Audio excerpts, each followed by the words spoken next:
Well, I think the first thing to do is look at reviews or ask for referrals, because then you get a third-hand opinion. So where should they be looking? Google or? Google, Google Business, Wedding Wire, The Knot, a lot of places like that. Okay. That's where most people have them. Right. And then remember, people tend to forget the officiate and they wait till the last minute and then they're booked. So if you really want somebody that would work with you, you need to plan ahead. Yeah, a couple weeks ago I had a wedding planner on, and she gave really good advice. She just jumped on. Hey, LaShayla, I'm going to start talking about you. She said that anybody who needs to physically be at your wedding on the wedding day is the people that you should book first. Yeah. So your photographer, your officiant, the people that your DJ, the person that you want to be there, because they're only one person, right? That's right. So, that's right. Definitely include your officiant in that, especially since low key they're the most important person since they're making it legal. If it's not for me, you don't get married. Yes, so don't wait on that. So what should they look for? And the other thing is somebody that's professional. You want somebody that can be able to speak to a crowd. It's fine if Uncle Joe does it, but if he's talking like this and you can't hear him or he's mumbling, it's not too good. But the things I have in my article, which are not, those are ones, common knowledge, but I think it should be somebody that's easy to talk to. Somebody that you feel comfortable with, because you're going to be nervous and you won't, usually you're nervous. Oh, yeah. And you want somebody out there that's going to make you feel calm, that's going to make you feel this good energy. I'm all about energy, so make you feel peaceful and calm and happy and joyful. Yeah. So that's what I'm hoping for. And then I think somebody that welcomes your input. I think that is a really good point. My point is, I don't care what the couple wants.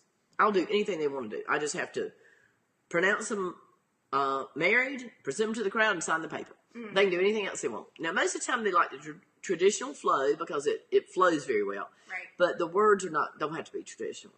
But so you're saying that it doesn't. You'll change the wording to be whatever they want. That's right. That's really right. Cool. That's right. And I think that it's really nice that you're open to that. And I think that that's a really unique experience that somebody might find out of the Catholic Church, for instance, where it's very by the book and it has to be at a certain time and it has to be a certain way, otherwise it's not recognized. Yeah. So I think that that's really cool and an advantage to kind of doing it another way. And my main focus is the couple enjoying the wedding and having a joyful time and not being relaxed. Mm-hmm. That's what I want for the couple. That's my main goal. Yeah, I mean, that makes sense. So, and then I think somebody that can offer you suggestions, like for unity ceremonies, or I do things like if you have somebody that's passed away, a remembrance of loved ones. I love to honor the mothers. So one thing that is real popular, or one thing I suggest a lot, is giving a single rose to the mothers during the beginning of the ceremony and talking about how important they are in your life. And, and where you I went to a wedding where they did that once and I cried. But the mothers usually cry because you don't usually tell. Yes, so I cried over the drop of a hat. And you don't usually tell the mothers, and they really cry. And also somebody's open minded. If you're having a real traditional wedding, you're a real traditional couple, it doesn't matter. Right. But I have married a lot of LGBT couples, guys and women. And I met one couple, and she said, we have an unusual situation. Look, Sarah says, I'm having a Catholic ceremony. Yeah, it's definitely very stiff. So I meet this couple, and she said, we're a biracial lesbian couple with children. I'm like, okay. All right, we're going to do this. So, because, you know what? That is the reality. You know what I mean? Not everybody, truthfully, not everybody is a white, heterosexual, religious, or, in some sort of religion couple. It's just not the reality, especially here. We're a very diverse country with all different kinds of people. So I think that I would say there's more of those people than there are the people who fit the traditional role of what, Well, I do more traditional couples than non-traditional couples, but that's just the percentages. But also, if you're looking for a minister or officiate outside of your church, it's not going to be traditional because it's usually at a venue. They want an outdoor wedding. Yeah.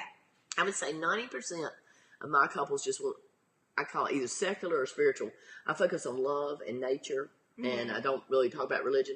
But I have maybe 5 or 10% that want a religious ceremony, which I can do. I'm fine with that. I don't. And I ask them, do you want me to mention God or not? Do you want a prayer? So that's fine. And then I have some that don't want me to focus on anything like that. And I'm like, what am I going to write about if I can't write about love? So what do you focus on at that point? Well, you just have to sort of wing it with them. Okay. But you want somebody to be open-minded because I feel like that I am at your service. And I want it to be what you want. I want you to remember it. I want it to be something that you remember and that it touches your heart, something that your guests remember. And it's got to mean something to you. If it's just some words that don't mean anything, then it's not really your wedding. Right. So.